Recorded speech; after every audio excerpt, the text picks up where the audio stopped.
내 기도를 물리치지 않으시고 한결같은 사랑을 나에게서 거두지 않으신 하나님, 찬양 받으십시오. 사랑하는 교회 여러분, 오늘은 성령 강림 후 셋째 주일입니다. 변함없는 주님의 사랑에 감사하며 경배와 찬양을 올려 드립시다.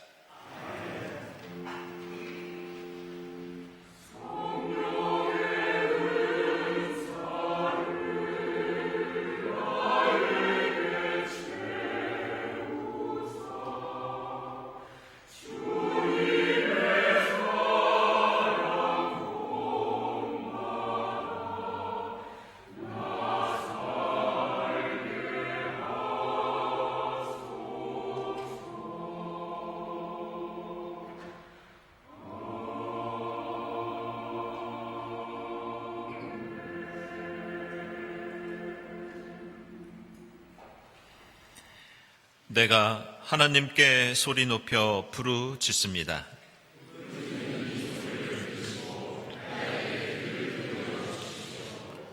내가 고난당할 때 나는 주님을 찾았습니다.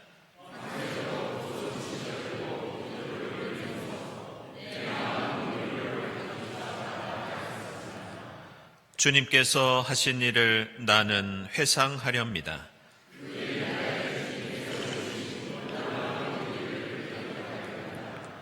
주님께서 해주신 모든 일을 하나하나 되뇌고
너희가 나를 부르고 나에게 와서 기도하면 내가 너희의 호소를 들어주겠다.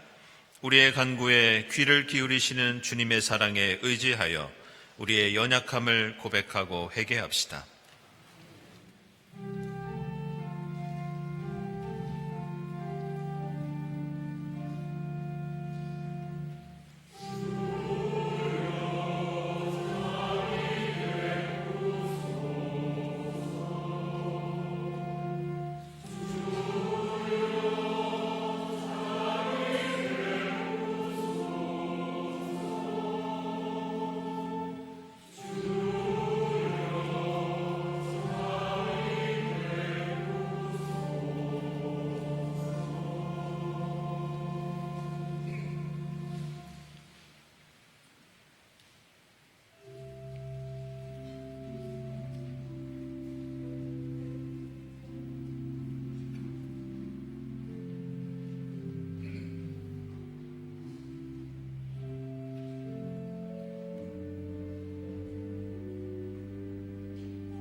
혹시 그들이 그 말을 듣고서 각자 자신의 악한 길에서 돌아설 수도 있지 않겠느냐? 그러면 내가 그들의 악한 행실 때문에 그들에게 내리기로 작정한 재앙을 거둘 것이다. 이 말씀에 의지하여 우리 모든 죄가 용서받았음을 선언합니다.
구약의 말씀은 열왕기하 2장 9절에서 14절까지입니다.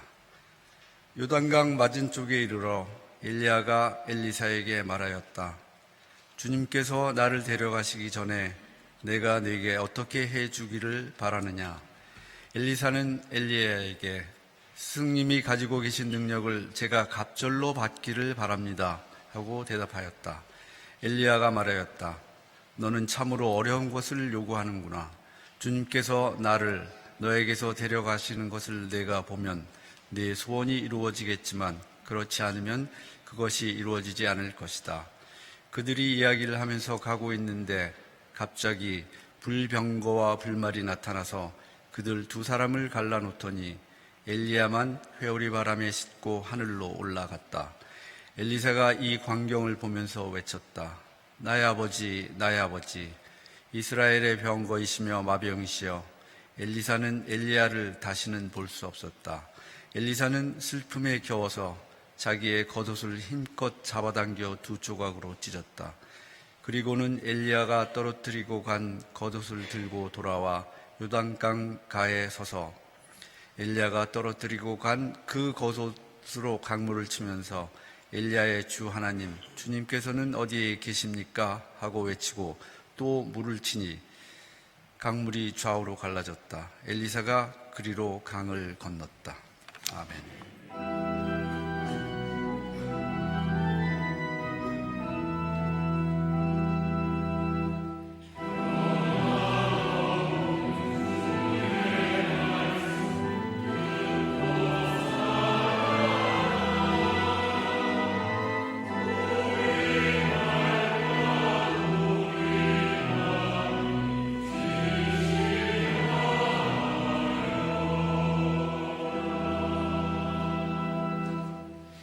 서신서의 말씀은 갈라디아서 5장 18절에서 26절입니다.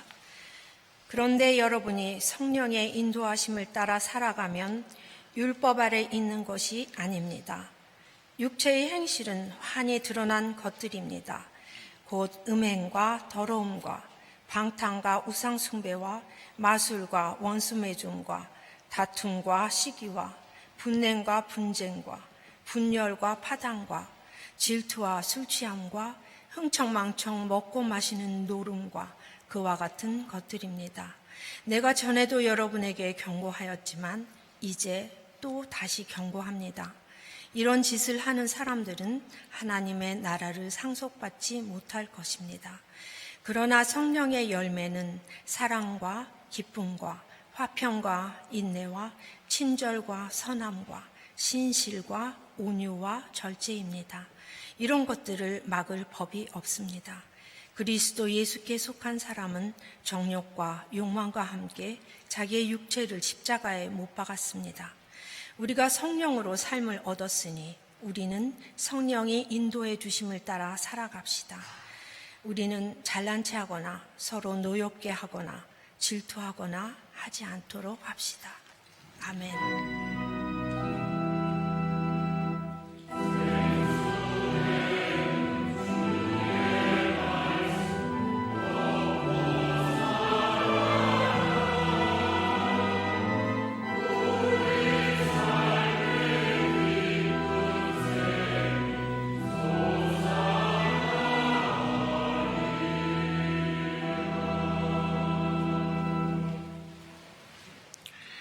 복음의 말씀은 누가복음서 9장 51절부터 56절까지입니다.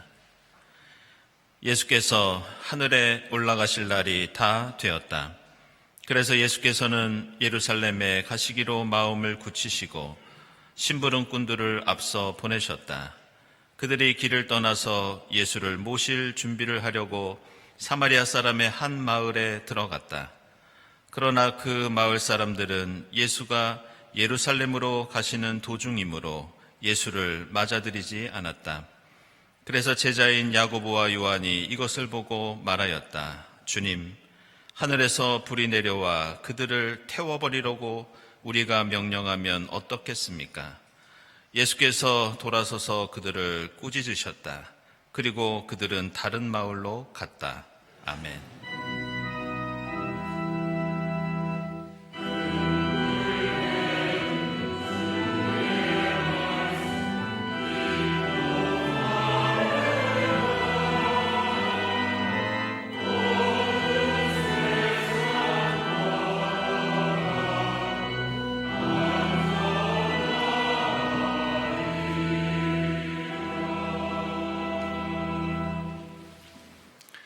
네, 친교와 소식 시간입니다. 오늘은 성령 강림 후 세 번째 주일입니다. 이 자리에 함께 하신 교우들, 또 인터넷으로 예배드린 교우들 환영합니다. 우리 교회 처음 오신 분들 환영하고요. 또 교회에 대해서 궁금한 점이 있으신 분들은 세교우실을 찾아주시기 바랍니다. 우리 주위에 계신 분들과 함께 평화 인사 나누겠습니다. 주님의 평화를 빕니다.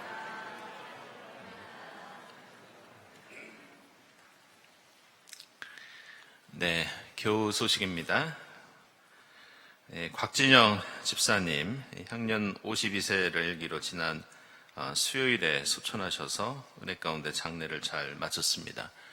곽진영 집사님 오랫동안 우리 교회에서 사무 간사로 또 헌신하셨고 또 우리와 함께 신앙생활을 하셨는데요. 지난 10년 동안 씩씩하게 암 투병 하셨는데 우리가 생각하지 못했던 시기에 이렇게 하나님의 품에 안기셨습니다. 두 딸이 있고 또 남편이 있는데요. 여러분들 유족들 위해서 계속 기도해 주시고 또 위로해 주시기 바랍니다. 그리고 지난번에 저희들 또 부고를 알려드렸는데 우리 이경아 집사님 어머님께서 지난 17일에 소천하셔서 은혜 가운데 장례를 잘 마쳤고요. 이 시간에는 우리 함께 위로 인사 나누기 위해서 유족들 함께 하셨습니다. 함께 인사 나누겠습니다. 주님의 위로를 빕니다.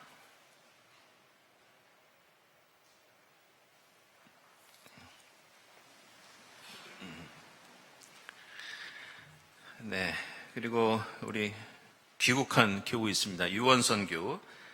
지난 1년 동안 싱가포르에서 주재원으로 수고하다가 귀국했습니다. 주님께서 지켜주시기를 기원합니다. 모임 및 원래 광고 주보 참고해 주시고요. 그리고 오늘 오후 1시 30분부터는 80주년 기념 광자 밖에서 본 경동교회 세 번째 시간 이어지도록 하겠습니다.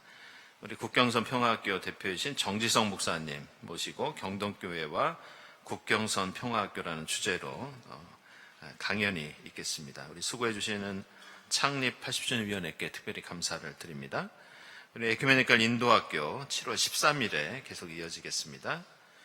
평화위원회 주관 평화를 위한 행진 7월 6일까지 사무실이나 우리 양정령 집사님께 신청해 주시기 바랍니다. 청년부 온라인 소식지 QR로 여러분들 함께 보실 수 있고요. 그리고 청년부 수련회가 7월 10일부터 13일까지 대구 경주 일대에서 진행되겠습니다. 여러분들 청년들의 많은 참여 부탁드립니다. 그리고 남신도회 전국대회 7월 15일부터 17일까지 속초에서 있겠습니다. 혹시 관심 있는 분들은 김영태 집사님께 문의해 주시기 바랍니다. 다음 주일 예배위원 감사드리고 감사헌금, 선한이웃헌금, 특별 목적헌금 하나님께 드립니다. 그리고 오늘 꽃드림은 우리 노종자 권사님 10주기 추모하면서 우리 강신재 집사님, 함천진 장로님 가정에서 봉헌하셨습니다. 주님의 위로를 빕니다. 그리고 오늘 점심에는 우리 홍일 집사님, 이경화 집사님 가정에서 떡을 장례 마치면서 대접해 주셨습니다. 함께 위로 인사 나누시기 바랍니다. 기도드리겠습니다.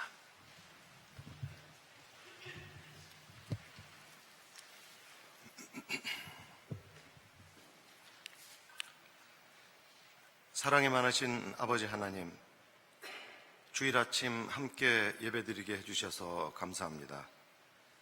지난 일주일 세상 속에 살면서 말로는 주님을 경외하고 찬양한다고 했지만 생각과 행동은 저희 뜻대로 해왔습니다.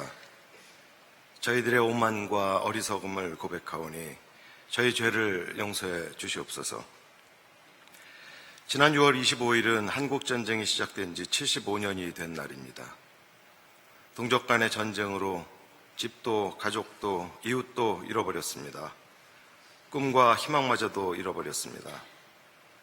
이 땅에 다시는 이런 전쟁이 일어나지 않도록 저희를 평화의 도구로 써주시옵소서.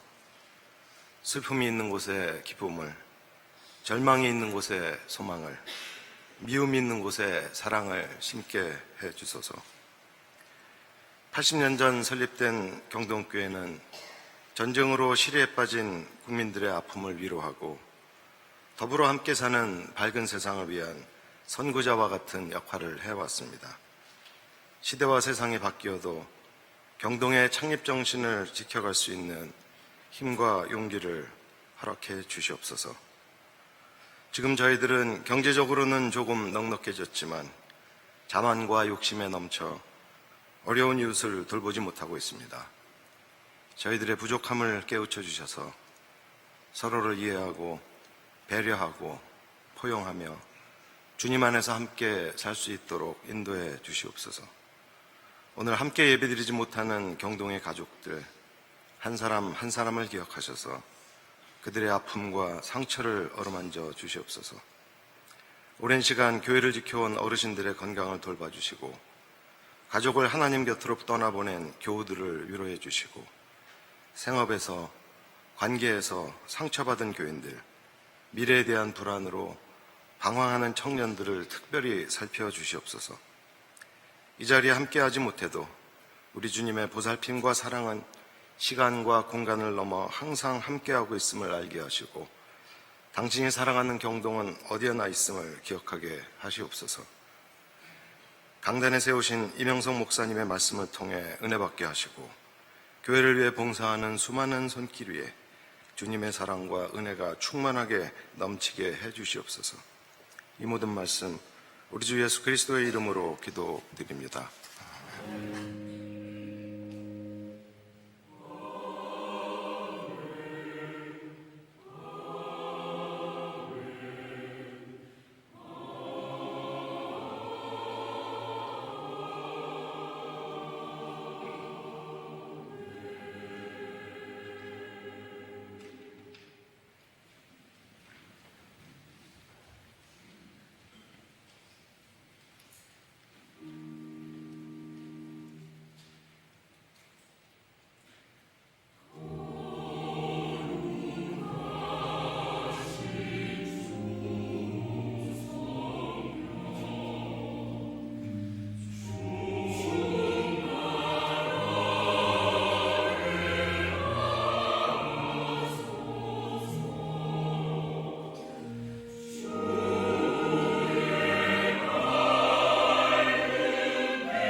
네, 일부 성가대 성령 충만의 기원의 찬송이었습니다.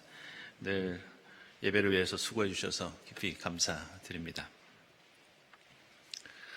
우리는 어떤 일을 하는 데에 그 사람이 능동적이고 적극적이고 또 주도적이면서 자신의 능력을 최대한 발휘하는 그러한 태도를 좋게 긍정적으로 평가합니다. 물론 신앙의 영역에서도 이러한 태도와 실천은 매우 중요합니다. 하지만 사실 그리스도교 신앙이 한 차원 더 깊어지고 높아지고 넓어지는 데에는 세상의 이치와는 다른 우리의 상식을 뛰어넘는 매우 독특한 특징이 있다는 것을 우리는 깨달아야 합니다. 그것은 하나님 앞에서 우리가 수동적이 되는 일입니다. 하나님께 주도권을 맡기면서 나의 지혜와 능력을 비우고 나를 하나님 앞에서 더 낮추고 나 자신을 부정하고 때로는 나 자신을 포기하는 이 놀라운 신앙의 원리를 우리는 깨달아야 합니다. 성경과 교회의 역사에서 하나님의 위대한 일꾼들을 보면 대부분 이러한 특징들을 가지고 있었습니다. 여러분 잘 아시는 이 교회사의 위대한 교부였던 이 아우구스티누스 고백록이라는 책을 아실 겁니다. 그 고백록에는 이런 대목이 나옵니다. 아우구스티누스는 자신이 회심을 하여 하나님의 일을 감당하게 된 것에 주님이 내 등을 붙잡아 돌리셔서 나를 당신에게로 향하게 하셨다. 이런 고백을 하고 있습니다. 그는 세상이 위대하다고 평가하는 자신의 모든 업적이 내가 스스로 결단하고 내가 가진 능력으로 능동적으로 행한 것이 아니라 주님이 내 등을 강제로 돌리게 하셔서 나를 붙잡으셔서 당신에게로 향하게 하시고 나를 질질 끌고 다니셨다. 이런 고백이 고백록 책 속에 가득 담겨 있습니다. 마틴 루터도 인상적인 고백을 한 적이 있는데 1530년대에 요하네스 마테시우스라는 사람이 루터가 공식적으로 쓴 글이 아니라 사적인 모임에서 했던 말을 책으로 엮어낸 것이 있습니다. 그것이 루터의 탁상 담화라는 책인데 그 책을 보면 루터가 이런 말을 한 적이 있었습니다. 나는 평생 설교하고 토론하고 글을 썼고 맥주를 마셨다. 하지만 하나님의 말씀이 모든 것을 이루게 하셨다. 이것이 루터의 고백입니다. 루터는 종교개혁을 비롯해서 위대한 인물로 지금까지 평가받지만 정작 자신은 그 모든 것이 자신의 역할은 보잘것없었고 모든 것은 하나님의 말씀에 의해서 하나님에 의해서 이루어진 것이다. 이런 고백을 하고 있습니다. 한 가지 더 말씀드리면 체코의 종교개혁 이후에 교회사에 대단히 중요한 영향을 끼치면서 지금까지 이어지고 있는 신앙 공동체가 있습니다. 그 신앙 공동체는 모라비안 형제단 혹은 헤르누트 형제단 이렇게 부릅니다. 이들의 펼쳤던 교회사적으로 유명한 신앙 운동이 있었는데 그것은 1727년부터 1827년까지 100년 동안 이어졌던 100년 동안 단 한 시간도 쉬지 않고 24시간 동안 중보기도를 이어갔던 기도운동이 있었습니다. 그런데 이 기도운동의 모토가 무엇이었느냐? 그것은 바로 우리의 어린 양이 이기셨다. 우리는 그저 그를 따를 뿐이다. 이 모토입니다. 이게 무슨 뜻이냐? 우리는 100년이 아니라 1000년 동안 아무리 위대한 일을 하더라도 그것은 우리가 주도하고 우리가 성취하는 것이 아니다. 우리는 그저 어린 양 되신 주님만 보고 따르는 것뿐이다. 이런 고백입니다. 그리고 이러한 고백과 실천이 가능했던 것은 1727년 8월 13일에 이 공동체에 강하게 임하셨던 성령의 역사였습니다. 그 성령이 주시는 힘을 가지고 이들은 100년 동안 한 시간도 빼놓지 않고 성령의 힘에 의해서 하나님의 인도하심에 따라서 기도 운동을 펼쳐나갔던 겁니다. 이처럼 교회 역사에 등장하는 위대한 인물들을 보면 항상 그들의 삶과 신앙에는 하나님께서 모든 것을 주도하시고 자신은 그저 부족한 지혜와 능력으로서 하나님에 의해서 수동적으로 인도받았다는 고백이 있는 것을 볼 수 있습니다. 그리고 물론 그 고백과 특징은 신구약 성경에 나오는 인물과 사건들 속에서도 똑같이 발견할 수 있습니다. 오늘 우리가 읽은 성경 말씀 속에는 우리가 일상생활 속에서는 상상도 하지 못하는 놀라운 사건이 나오는데 그것은 바로 엘리야와 예수 그리스도의 승천 사건입니다. 21세기를 살아가는 우리에게는 큰 도전이 되는 말씀이면서 우리는 관심을 어디에 두느냐? 과연 인간이 하늘로 올라가는 승천이 가능한 일이냐? 여기에만 관심을 둡니다. 하지만 오늘 말씀을 보면서 이 사건의 역사성과 과학적 가능성 너머에 있는 우리는 승천이 가지고 있는 하나님의 구원 역사의 매우 중요한 의미에 주목할 필요가 있습니다. 오늘 열왕기하에 언급되고 있는 것처럼 이 엘리야 예언자는 사실 구약 성경에 등장하는 모든 다른 인물들에 비해서 엄청난 능력을 가지고 있었습니다. 지난 주일에 살펴봤던 것처럼 사르밧 과부의 집에서는 음식이 떨어지지 않는 기적을 베풀었고 죽은 아들을 살리는 일까지 있었습니다. 갈멜산에서는 바알의 제사장들과 무려 450명과 대결을 펼치면서 하늘에서 불이 떨어져서 재물을 사르는 일들이 있었습니다. 그리고 엘리야가 기도하면 비가 오다가 가뭄이 생기고 다시 엘리야가 기도했을 때는 가뭄이 그치고 비가 다시 내리는 그런 이적들도 일어났습니다. 오늘 열왕기하 2장 8절 말씀에는 겉옷으로 요단강을 치자 물이 갈라지는 놀라운 광경이 벌어지는데 이것은 이미 엘리야 예언자가 이전에 펼쳤던 기적이었습니다. 그러다가 드디어 오늘 말씀에는 엘리야가 불수레를 타고 하늘로 들려 올라가는 충격적인 사건이 일어납니다. 이처럼 엘리야는 이스라엘 역사에서 짝을 찾아보기 힘들 정도로 엄청난 능력을 가진 사람이었습니다. 그런데 우리는 그런 엘리야가 불병거를 타고 하늘로 승천하는 장면을 보면서 이런 질문을 던지게 됩니다. 그것은 엘리야의 능력이 그렇게 대단한데 왜 하나님께서는 아직 건강하고 일할 게 많은 엘리야를 병이 든 것도 아닌데 대단한 실수를 한 것도 아닌데 하늘로 데려가셨는가? 실제로 역사가 요세푸스의 유대 고대사라는 책을 보면 요세푸스는 이 엘리야의 승천을 묘사하면서 엘리야가 건강하고 생기 있게 승천했다 이런 표현을 넣고 있습니다.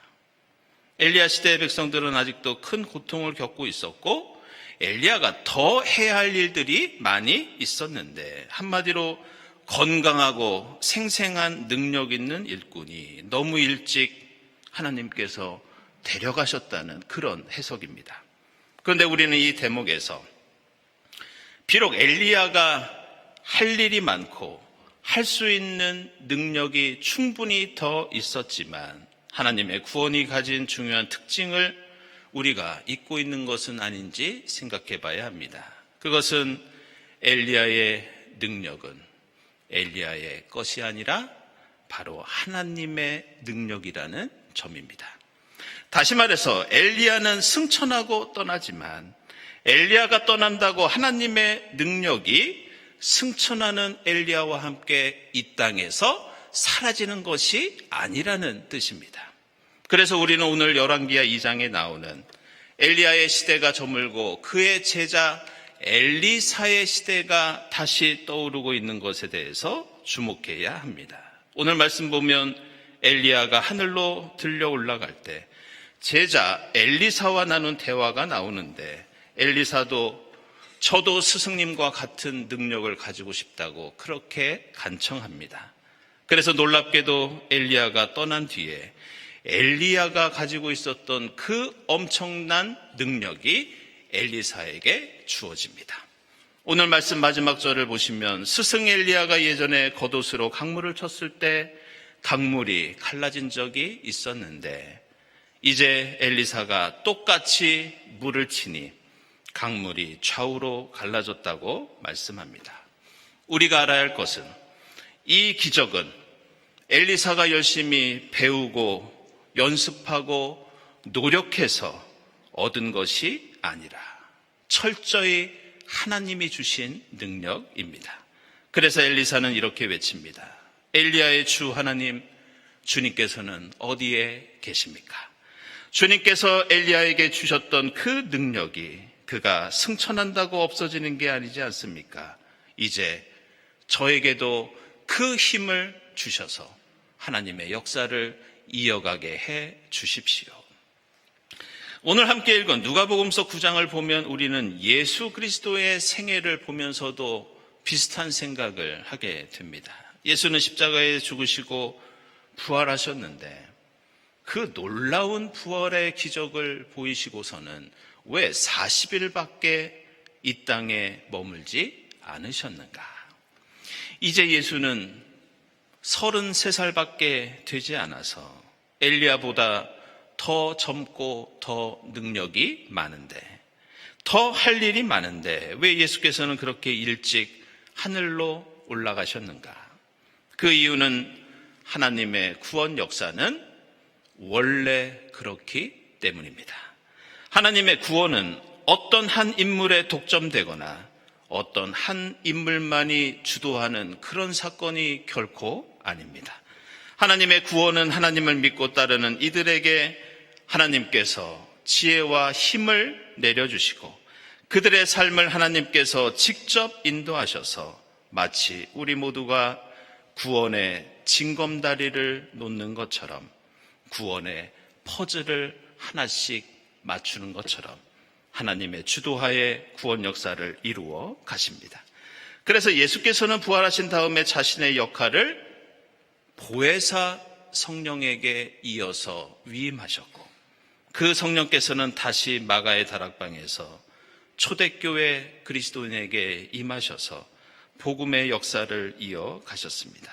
그리고 그 성령은 오늘 우리에게도 임하셔서 우리의 삶과 신앙, 그리고 교회 공동체의 역사를 마치 이어달리기를 하듯이 지금도 인도해주고 계십니다. 이 미국 감리교 역사상 가장 존경받는 선교사 한 분이 계신데, 그분은 20세기 초에 평생 동안 인도에서 복음을 전했던 이 스탠리 존스라고 하는 선교사가 있습니다. 그분이 쓰신 책 중에 감동적인 책이 하나 있는데 우리말로도 번역되어 있습니다. 인도의 길을 걷고 있는 예수, 이런 제목의 책입니다. 그런데 이 책의 뒷부분을 보면 이분이 어떤 믿음을 가지고 어떤 생각으로 평생 이 복음을 전하며 살았는지 알 수 있는 대목이 나와서 여러분에게 소개해 드리려고 합니다. 이 스탠리 존스는 특별히 인도의 아름다운 결혼 풍습에 감동을 받았던 모양입니다. 그러면서 우리가 이 땅에서 주님의 뜻을 이루는 것이 마치 그 인도의 결혼 풍습과 같다고 소개하고 있습니다. 그것은 신부의 여자친구들이 음악 소리에 맞춰서 신부를 데리고 신랑의 집으로 가는데, 친구들은 신부를 신랑 집에 내려다 놓고 그 후로 더 이상 결혼식 자리에 있지 않고 떠난다고 합니다. 생각해보면 그렇게 신부를 데려갔으면 친구들이 함께 결혼식에 남아서 함께 잔치를 즐기면서 더 도와주고 축하해주고 끝까지 함께 있는 것이 우리의 상식입니다. 그런데 스탠리 존슨은 인도의 그런 풍습 속에서 사랑하는 친구가 결혼해서 떠나는 서로의 안타까움, 더 함께 있고 싶지만 신부의 새 출발을 그 정도까지만 축하하겠다는 절제된 응원, 이것이 아마 큰 감동이었던 모양입니다. 그러면서 스탠리 존슨은 우리가 복음을 전하는 것, 하나님의 뜻을 이루는 것에 대해서 이렇게 고백합니다. 우리가 이 땅 인도에서 해야 할 사명은 그 친구들처럼 인도를 예수 그리스도에게 위임하고 예수 그리스도를 인도에 위임하는 것을 의미합니다. 우리의 역할은 여기에서 끝납니다. 나머지 길은 예수 그리스도와 이 인도 사람들이 함께 걸어갈 것입니다. 스탠리 존스의 이 말은 그가 선교사로서 최선을 다하지 않거나 책임을 미룬다는 뜻이 아닙니다. 이것은 그리스도인과 교회 공동체가 하는 모든 일은 그 주체가 우리 인간이 아니라 하나님이시라는 고백입니다. 우리는 그 역사의 객체이며 우리는 한 부분일 뿐이라는 겸손한 고백입니다. 그리고 이것을 깨닫고 실천할 때 우리가 물러난 그 자리에 하나님의 더 큰 능력이 임하셔서 하나님께서 구원의 역사를 손수 이끌어 가신다고 이야기하고 있습니다. 오늘 우리가 함께 읽은 새 본문에는 엘리야도 나오고 갈라디아서에는 사도 바울이 나오고 복음서에는 예수 그리스도가 나오십니다. 그런데 이 세 인물들은 공통된 특징 하나가 있는데 그것은 예수, 엘리야, 바울이 하나님의 일을 하면서 그들이 힘들고 중요한 시기를 맞이했을 때 이 세 분은 모두 광야로 들어갔습니다. 예수께서도 공생애를 앞두고 광야로 들어가셨고 엘리야도 박해가 너무 심할 때 광야로 들어갔고 사도 바울도 다메섹 도상에서 예수 그리스도를 만난 다음에 갈라디아서 1장 17절을 보면 아라비아 광야로 들어갑니다. 성경에서 광야는 하나님께서 말씀하시는 곳, 하나님의 영이 임하시는 장소, 내가 죽고 내 안에 하나님이 살아 역사하셔서 내 삶의 주체가 하나님이 되시는 자리가 바로 광야입니다. 그래서 예수와 엘리야와 바울은 그 광야로 들어가 하나님 앞에서 수동적이 되고 하나님께 주도권을 맡기며 자신의 지혜와 능력을 피우고 낮추고 부정하고 포기하는 그런 시간과 과정을 보내게 됩니다. 우리 교회는 올해 80주년을 보내면서 벌써 오늘로 반년이 지나고 있습니다. 그리고 우리 개인과 가정과 내가 하는 일마다 여러 가지 계획과 소망도 있고 때로는 어려움을 겪을 때도 있습니다. 종종 우리가 이 모든 일을 감당하고 헤쳐나갈 때 내가 가진 지혜와 능력을 키우면서 내가 모든 일을 스스로 최선을 다해 무조건 주도해야 한다고 생각할 때가 많이 있습니다. 그러나 그리스도인의 삶과 신앙에는 성령께서 우리를 전적으로 인도하신다는 신비로운 원리가 작동된다는 것을 알고 있어야 합니다. 우리도 우리만의 광야로 찾아 들어가 하나님 말씀 앞에 엎드리며 엘리사처럼 주의 이름을 부르며 우리의 삶을 주님께 맡기는 시간이 삶 속에, 신앙 속에 반드시 있어야 합니다.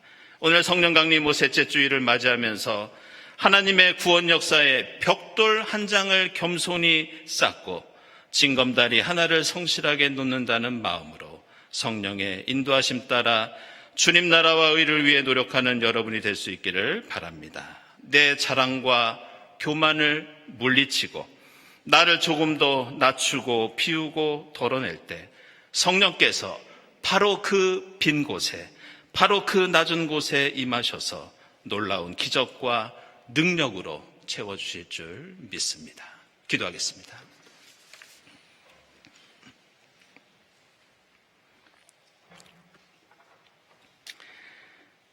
하나님, 저희가 걸어가는 그 모든 인생길, 그리고 믿음의 여정, 하나님께서 부르시고 힘주시고 인도해 주셔서 저희가 가는 길인 줄 믿습니다.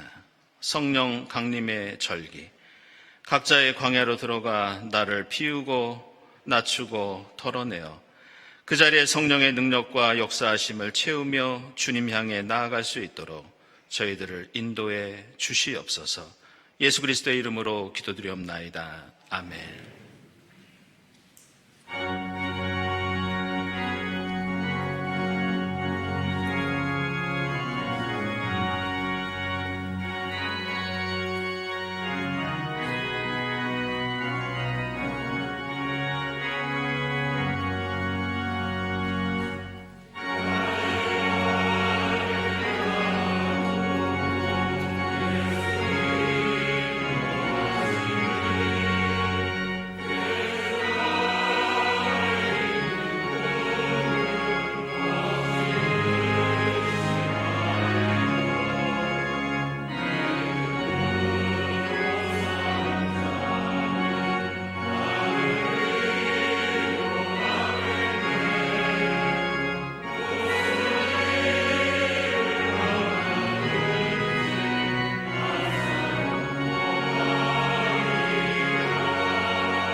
하나님 감사합니다.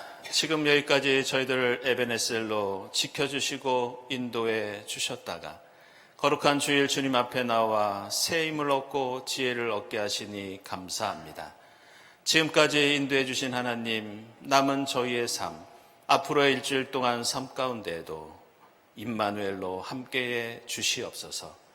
주님 은혜에 감사하면서 정석권 예물을 드리오니 기쁘게 받아 주시고 이 예물이 이 땅에 주님 나라 이루는 데 값지게 사용되게 하시며 이 예물이 쓰이는 곳마다 주님의 사랑이 풍성히 전달되게 하옵소서.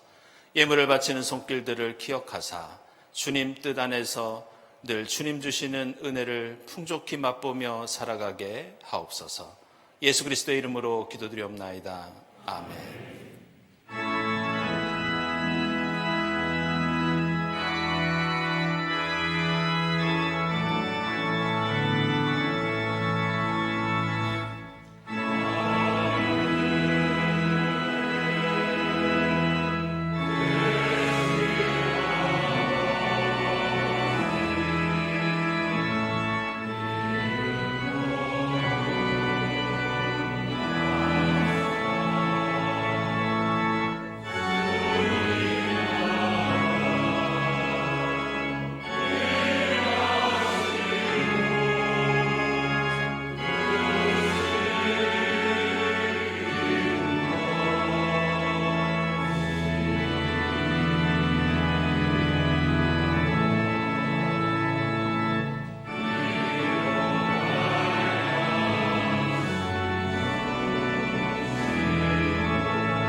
하나님 감사합니다.